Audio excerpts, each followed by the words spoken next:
Winning cures everything. Now for your hosts, Gary and Chris.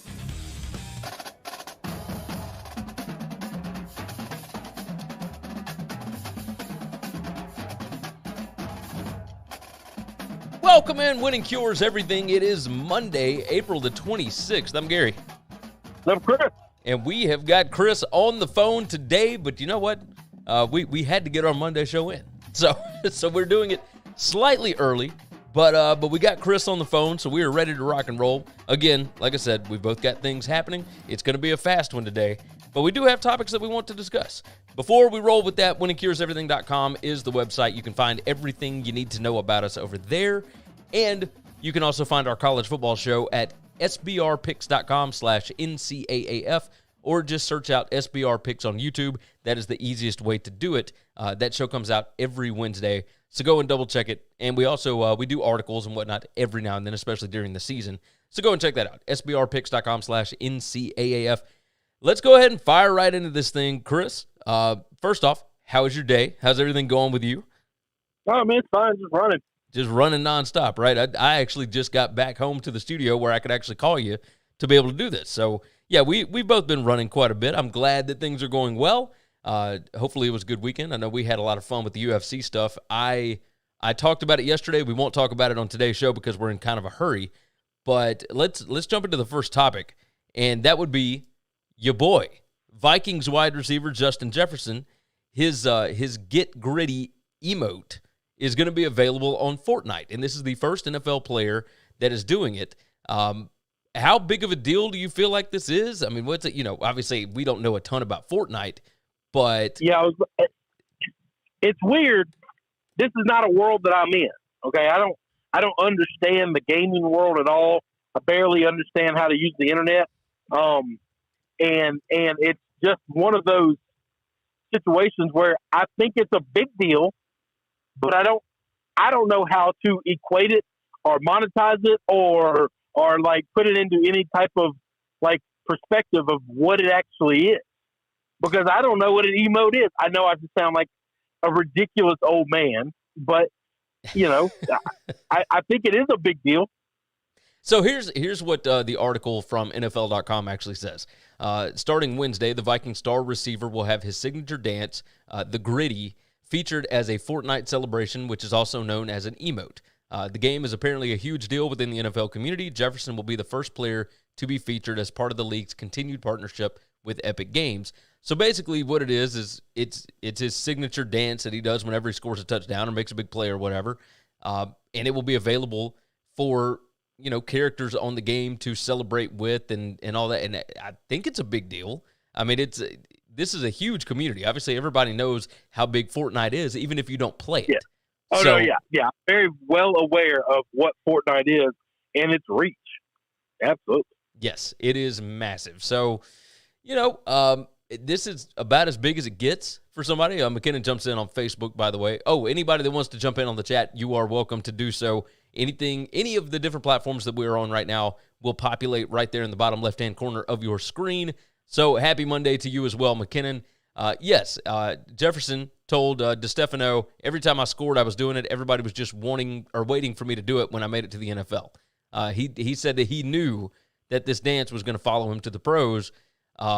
He hit the dance on a national stage against Texas. It became the Tigers' go-to celebration during their ensuing national championship run. Like, this is the videos of it are really, really cool. So yes, I've watched a lot of the videos today as I've been running around and playing on my phone, and really just interesting going down the Justin Jefferson rabbit hole. I just watched out and I shared out to our group text with the guys a video basically by NFL Memes, I think, on Twitter, shared out. It's basically the Vikings organization laughing at the Eagles. Oh yeah, because they knew the Eagles were going to take a receiver, and when they took Jalen Reagor and not Justin Jefferson, like, how did he right then? Get on the phone, get him on the phone, let's take him, and they're just laughing. Like, this is the guy we want, this is the guy we thought was the best receiver, and what he has done in the NFL this year so far. You know, if you're an LSU fan, if you're a Vikings fan, If you're a nonpartisan member of just an NFL fan, you love Justin Jefferson. You love what he's doing. You know, Yes. it's the rivals of him that don't, and that's okay. That's the way the sport's supposed to happen. But he's just one of the funnest, seemingly the best dudes, you know, out there, and he's performing, basically outperforming every measurable metric that they thought, you know, they would get from him in the league. Yeah, you are correct. I obviously love him. Like, I've been a fan of what he was capable of doing. Now, I am an Alabama fan, so it is incredibly difficult to do so, but there's no way that you can't root for the kid. And this is a big deal because it kind of introduces more kids to the NFL game, and I think that's what they're doing with this partnership. So I'm a fan of it. Anything you can do to draw more eyeballs, even though they are already the highest rated sports programming in the country, maybe the world, outside of soccer, I guess. But anything you can do to get more people interested in the game, I think you have to do it. So I think it's a smart move. We'll move on from that one, and let's talk about this. Madison Baumgardner pitched in Atlanta on Sunday afternoon for a 7-inning game and threw a no-hitter. And now we don't really know exactly what to do with it, right? So this all came about because of the coronavirus pandemic and whatnot. They were trying to get in as many games as possible without wearing out the players. And what they did was they moved the doubleheaders to only 7 innings apiece so that you don't have the possibility of extra innings, you know, to where players are playing 18 to 20 innings in one day. All of this different things, it's a change. And I don't know if it's here for the long haul or if it's just here for these 2 seasons or what. But they had, you know, 2 7-inning games on Sunday, and Baumgardner threw a no-hitter in the second game.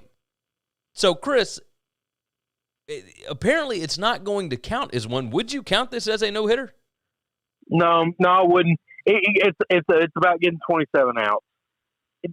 If you were to cut off, I know that he couldn't get more outs because of the length of the game. Like, it was over. I understand that. But if you were to cut off no hitters in perfect games after 7 innings, I bet there would have been over 1,000. I mean, I can't tell you how many games every year go into a no hitter or a perfect game going into the 9th inning, and even more than that go into the 8th inning. And so with that being said, you just can't do it. Baumgardner, you know, he's fine. Listen, this is not somebody like Steven Strasburg, who just seems to be frail and care about what people think of him. Like this is a guy that doesn't give a shit. Okay, he's just a country boy that is a hard-nosed ball player. He don't give a damn if you credit him with the no hitter or not. He wants to get everybody out. All right, that's it. Yeah, and that's it. The other thing to speak of this is they played 14 innings Sunday, right? Correct. The Braves only got 1 hit in 14 innings. The collective group of pitchers that pitched in the other game only gave up 1 hit. There is such a thing as a bad day. So, you know, in sports they talk about I just had a bad game. Man, when you play 2 games in the same day and you can't get a hit for nothing against different pitchers, that's a bad day. Yeah. So the league said on Sunday that it would abide by the definition of the Elias Sports Bureau. No hitters by teams and individuals shall not be credited in scheduled 7-inning games unless the game goes to extra innings and the team or individual in a complete game pitches at least 9 innings and does not allow a hit. I think it makes sense. Because it's the exact same as if it's a rain-delayed game. If you go 7 innings or 8.5 innings or whatever it is, and the game like gets delayed, but you had a perfect game going into it, it doesn't count. It's fine. Like, they're going to call the game, and then they're going to whatever the final is going to be the score in the books. Like, you're not going to make it up. You're not going to start it over. Once you're past, I think, 5 innings, like the game is officially in the books, and therefore, you know, you don't get the perfect game if it was called because of some lightning delay or power outage or, you know, act of God. So this is the exact same thing. I don't even know that it sucks. It's just one more accolade that Baumgardner doesn't get to put on his belt, but he's got a ton of them. He's one of the best pitchers in our lifetime. Now, he's obviously a little long in the tooth, and his best days are behind him, but this was an unbelievable outing, obviously. And I can't count the number of pitchers that would have no hitters if we only played 7 innings. Yeah. That's the only reason you can't do it, is because then what do you do with all these other guys that have had 70 no hitters or hell, perfect games for that matter? Yeah, no, that's a valid point. Baumgardner, you talked about him being a little long in the tooth. He signed a 5-year, $85 million contract with the Diamondbacks in December 2019. He had been 2-6 with a 7.16 ERA in 13 Arizona starts, none lasting even 6 innings. So this was that was all coming off an injury. When he left the Giants, he had hurt himself twice, like riding quads, like riding four-wheelers on his damn ranch in the off season and stuff like that. And he just wouldn't stop. He just would never slow down. And because of that, he just stayed hurt all the time.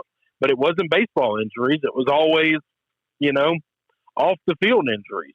And I just think the Giants are tired of that stuff, and they traded him. And then the Diamondbacks have kind of, they supported him. But if he's healthy, man, he's a monster.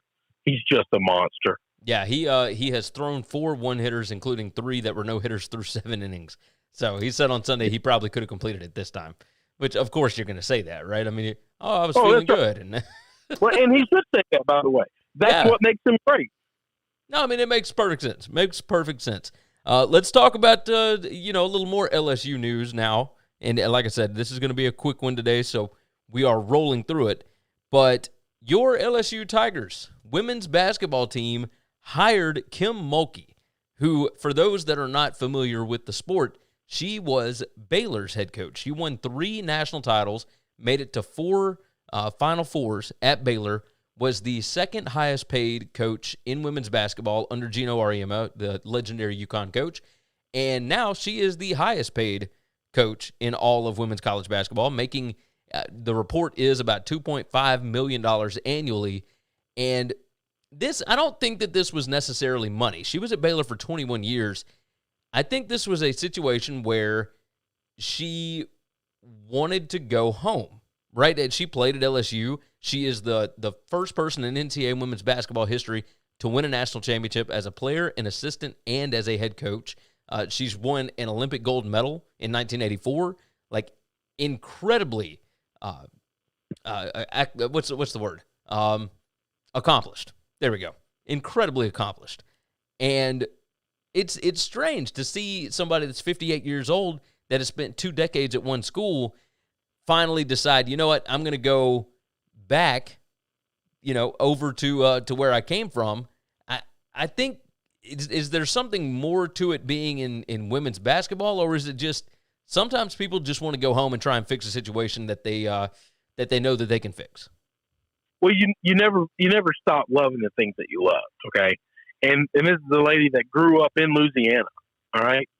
And even people like Coach O didn't even go to LSU, okay? Yeah. But if you live in a state like Ohio or Arkansas or Louisiana, and there's one major powerhouse school, and all the rest of the schools are just much smaller or private, everybody in the state roots for that one powerhouse. Every person that goes to Tulane that is from Louisiana loves LSU. Every person that is from Louisiana that goes to Louisiana, La Tech, Louisiana Monroe, they all love LSU. But you find the same thing in Ohio. You find the same thing in Arkansas. And I'm sure there's probably other states like that I'm just not thinking of. But those are just 3 big ones that I associate with and I know I'm around. But yeah, there's a love for that place, and that's never going away. And if you have the opportunity to go work there and to go do great things at a place that you actually have this emotional tie and nostalgia for, it's not a dollar figure. But LSU didn't make it about a dollar figure. They made her the highest paid women's coach, so it doesn't matter. Yeah. No, and I misspoke, by the way. It was Louisiana Tech where she played and coached. Yeah, I was about to say, she didn't go to LSU. No, do that. But she's from Louisiana. So, Yeah, Yeah. but she's from Louisiana, and you grow up loving. I mean, that's just how it is.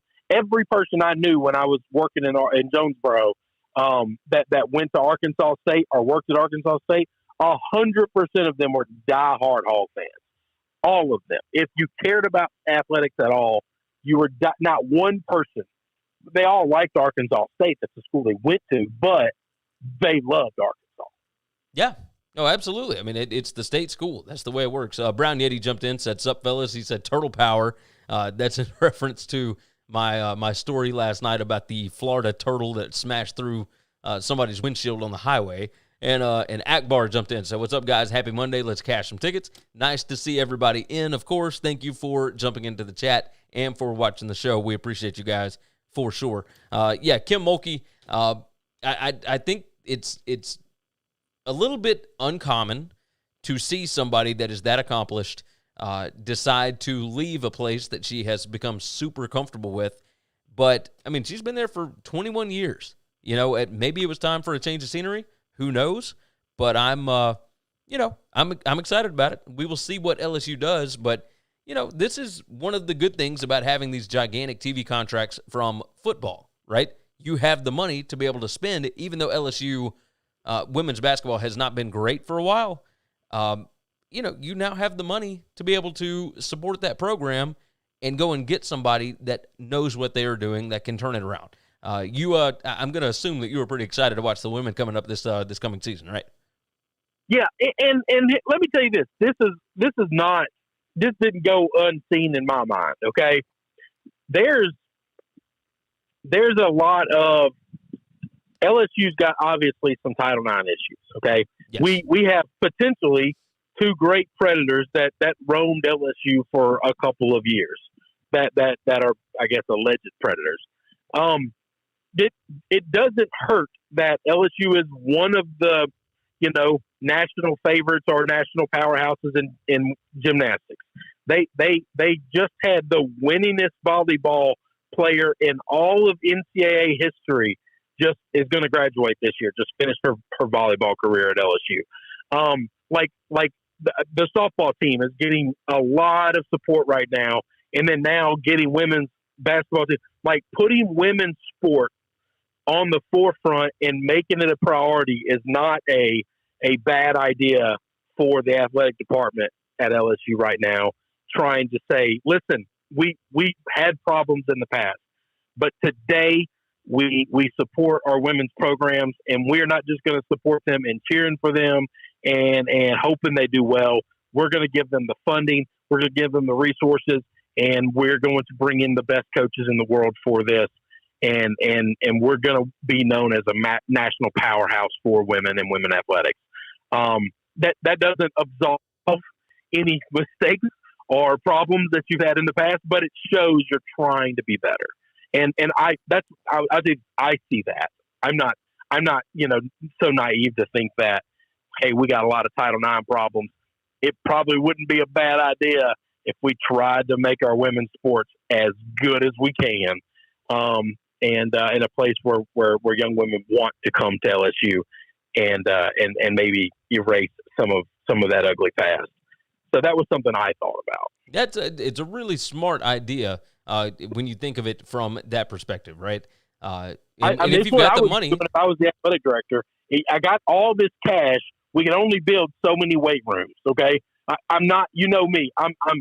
Once you have the nicest facilities in the world, I'm very much against the waterfalls and the putt courses and all that stuff. Like, no, put that shit in the actual stuff that people need. Like, yes. Let's stop the charade of what this is. And if you need to start putting it into women's sports, then that's what LSU probably should make a priority. I think it's a smart idea. I think go and get the best coaches and become a powerhouse at as many different sports as you possibly can. I think it's smart. I think it's absolutely smart. So speaking of, powerhouses and all that, let's move on. Friday night or Friday afternoon, it was dropped from the CFP committee that they have started discussing ideas for college football playoff expansion. Now, like I said, we can't spend too long on this. We are going to go in depth in it on the college football show over at SBR. So, again, check out sbrpicks.com/NCAAF. That show will be out on Wednesday. But they announced they have looked at 63 different options for a 6-team, 8-team, 10-team, 12-team, and 16-team playoff. It's probably not going to happen within the next couple of years. But the contract is up in 2025, and then we'll see. Now, could it happen before 2025? Yes, but you would have to have all 12 members. That's the 11 presidents and chancellors and whoever else is associated with it. If you have to get all of them unanimously to approve this before the contract can change. And at that point, you have to enter negotiations. It's just a whole thing. But after 2025, anything is possible. Chris, what were your thoughts here? Did you, you kind of feel good about this? Yeah, I think we're definitely going to get expansion. Okay, I don't think you float this out there if you're not gonna there's no way you can float this out there and then 10 years from now we're still doing the 4 teams.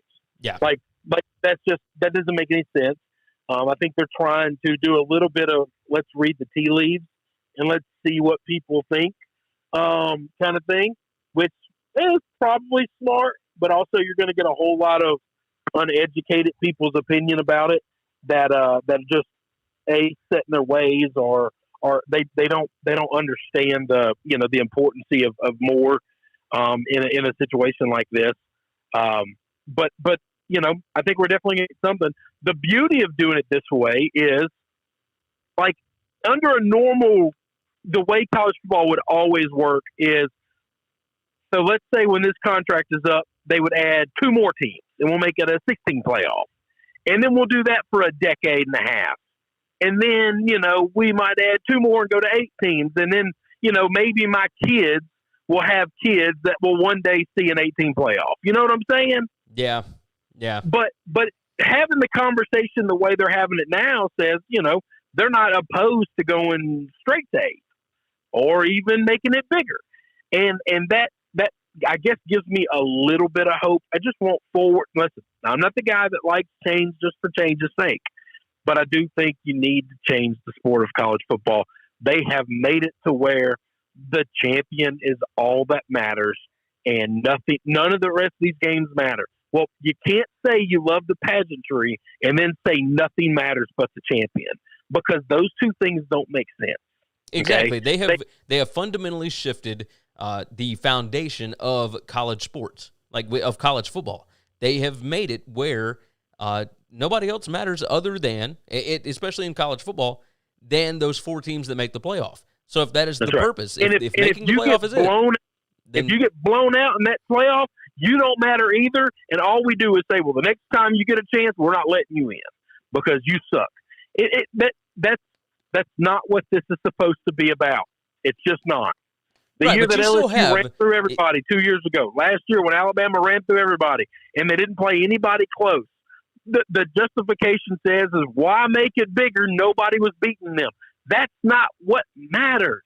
If you let Cincinnati in and Cincinnati matches up against Clemson and Cincinnati pulls that upset, that matters. That's a big deal. Or even if Ohio State and Alabama still rolled through everybody and you got Cincinnati against, say it was 16 teams and Cincinnati and Georgia made it in and Cincinnati found a way to pull that game out. Yes. That's massive. Even if they didn't, you would still get a game that mattered that came right down to the wire, that came to a last-second field goal. That's a playoff game that actually sent a team further into the playoffs. Those things matter in this sport. It changes that school forever. They don't even have to win the upset. How many big-time college basketball teams go to the wire with some of these young, maybe not young because most of these teams are more experienced, but just these no-name programs that nobody's ever heard of before that get a tournament, Yeah. I mean, it changes the whole trajectory of everything. Those highlights live on forever in that school. Yes. Oh, absolutely. Think about Valparaiso. Everybody knows Valparaiso because of Bryce Drew and what he did against Ole Miss back, 25 years ago, however long ago it was. I mean, it's a long time. Let's see. Brad's Crazy Life said, I'm in Mississippi today, boys. We need 16 teams, period. And then McKinnon said, so if we expand the playoff, where do we all think it should go as far as number? I'd like to think it'd be good at like 8 to 10 teams. That might extend it too long for some people, but with the NFL season expanding, I can't imagine it being too much of an interference. Brown I've said, been on the 16 team forever. Gary has finally converted over to 16. He saw the error of his ways and saw the light, and I think there's no reason to not do it. Okay, to say the season lasts too long. As soon as the season's over with, 1 week later, everybody's in god dang withdrawals from having not college football. Okay. Yep. So to say it lasts too long is just the most bullshit reason you could ever give. I will tell you this. I don't know that there's a way to do 16 without cutting back on the number of regular season games, and you would certainly have to cut out the conference championship game. So the playoff the and conference ESPN championship game got to go even if we go to 8. Well, but the only way to get it to go is for ESPN or whoever ends up with the rights to the playoff after 2025. Whoever ends up with those rights would have to pay enough to the conferences right off the bat to get them to do away with the conference playoff or the conference championship game anyway, because that is a massive cash cow from a television angle, from the butts in the seats, all that. It's just a massive, massive moneymaker for them. They're not going to just do away with that on their own. So, but both of the teams and if they go to 16, all of the teams in the Power 5 that make it to the conference championship game, almost all of them are going to be in the playoffs. So yes, typically, but almost they're going to be your situations, where there's not, where the losing team doesn't, but like almost all the rest of them would be in the playoffs, and therefore those conferences are going to get money for those games. They're like, it's going to equal out to be the same.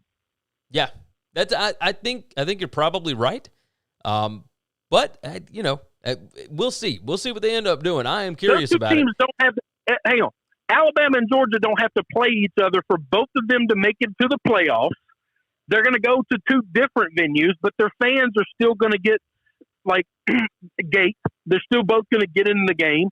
The money you're going to get from both of those games, your half of both those games is going to equal the same as if they were both playing in one game, maybe more because now they're spread across. And then if your conference is like the SEC, you're undoubtedly going to get 3 teams in a lot of the years. So basically every other year you would probably get 3 teams in instead of 2. That just has to, like, somebody has to sit down and do the math and say, this is stupid. Why are we not doing this? And if you're the Pac-12, you're getting left out of this pony all the time. So now you never get left out. If you're the ACC or the Big Ten or the Big 12, sometimes you get left out. So, now you don't have to worry about ever getting left out ever again. So the SEC, which is the one where their conference tournament makes the most amount of money, their conference thing. But like it would make more money because now we get 3 teams in the damn deal instead of 2, and we assume our teams are going to last longer. And so as long as we get one horse at the end of this thing, we're just going to keep getting extra games. Yeah, I do agree with you. I have to assume, because there are years where, the Pac-12 champ is not a top 16 team or whatever. You have to make it worthwhile for them as well. I have to get. I literally have a hard out. I have to get out of here in like 8 minutes. You're good. I want to address that we got to cut the regular season schedule back because that is just bullshit. Right now they play 12 games of a regular season. All right. Then they play a championship game. Okay. That's 13. And then if you win the championship, you played 15 games, right? So if you add 2 more games to that, 16, 17, 70% of the guys that are playing in the playoffs are about to graduate or finish up and go to the NFL, where they're all going to play 17 regular season games. I wonder if the NIL changes it. You've got 100 players on your damn team. The NFL's got 56. I wonder if the NIL is going to change this. Are you kidding me? Well, that's what I'm saying. I wonder if, because the players will start being paid with the NIL, I wonder if that changes the way that they look at this. Because before, a big excuse has been the safety of the players, making sure there's not too many games. They don't want it to be a 2-semester sport, all that good stuff. Matt Miller jumped in, by the way, and said 10 regular season games, 8 conference games. Like, I'm I'm down with that. I'm down with whatever. I just, I'm fine with that, but I want zero pay for play. I want that number to go zero. That means you don't get to play. LSU doesn't get to bring McNeese State in and pay them $1 million to kick their ass. We're done with that. McNeese State's just going to have to get their money somewhere else. Yeah, I'm good with that. By the way, Matt Miller said Chris is looking smexy. I put your picture up on the screen today. It's the one from our old Tunica days. So, and then of course, let's see, Casey jumping in with Lance going second or third. That's a guarantee. Matt Miller said Fields is who he's referring to as far as second best quarterback. A bunch of NFL draft stuff. Reminding everybody, of course, NFL draft. We are live streaming with our boys from the Westlake Pirates this Thursday night. We are going to let Chris get out of here, and we are going to close out the show. Chris, I'll go ahead and let you jump out. I know you got a heart out, so I'll highlight you later. So we'll close out the show with this. You guys talking NFL draft. We will be on with the Westlake Pirates Thursday night on this YouTube channel right here, 7 p.m. If you are not subscribed already, go ahead and make sure that you do. Hit the little bell for the notification for when we go live. We will have another live show on Wednesday, and then Thursday night, 7 p.m. is when we're going to go live. We will spend the next couple of days, talking some NFL draft, running through. Casey said Lance is the second best quarterback, followed by Jones at third, Fields at fourth, and Wilson fifth. Jones, Fields, and Wilson are all career backups at best. I don't agree with that whatsoever. Trey Lance, you've only seen one season. In his national championship game, he threw the ball 11 times. The coaching staff didn't trust him to throw the football to win the game, and they didn't have to. That's a running team. They ran over everybody when they were in the national championship, back in 2019. But I don't buy the Trey Lance hype. Casey, Jones might be a journeyman Fitzmagic type. He might be, or he might be exactly what the 49ers need. You never know. I think that he's pretty fantastic. Coaches rave about him and his ability to break down defenses. You saw it last year. I mean, he was pretty incredible last year, and I understand he's got a lot of talent in Alabama, but, Tua didn't win a national championship as a starter.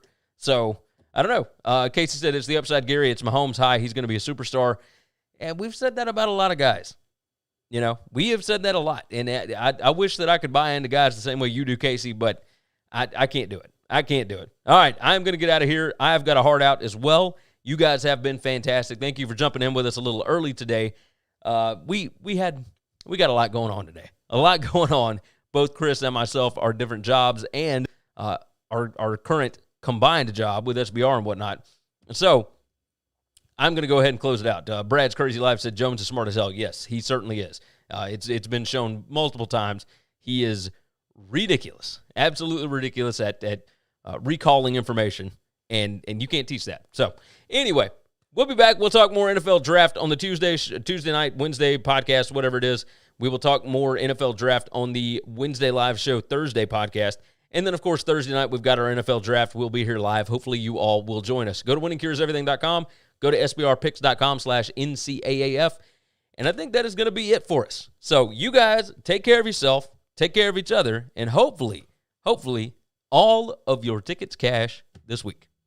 Thanks for checking out Winning Cures Everything. If you want to keep up with us, hit subscribe on YouTube or your favorite podcast app. Visit the website at winningcureseverything.com, or you can like us on Facebook or follow us at Winning Cures, at Gary WCE, or at Chris B. Giannini on Twitter. Share out the show, leave a